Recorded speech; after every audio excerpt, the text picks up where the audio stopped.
the 3 ways in which you can be happy with what your money is doing for you and be rest assured that it works fine for you.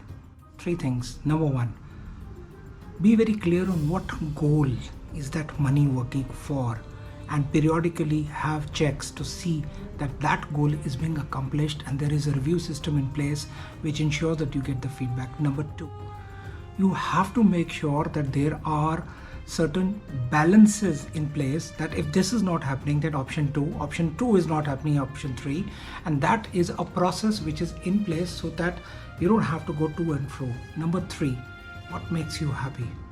It's more important to see that your money is working for you and you're happy also with the progress, with the review and balances, and then enjoy life. There is nothing else. So ensure transparency, ensure money is working for you, ensure that you're happy with it, and also ensure that there are checks and balances in place which are periodically and automatically telling you that your money is working as per your goals, your time horizon, and is making you feeling happy that the progress is happening. Do not run after returns. Happy investing. This is Taressh, your financial freedom specialist. More, join me in a live webinar. The link is given below and I'll explain how this works. Happy investing till then.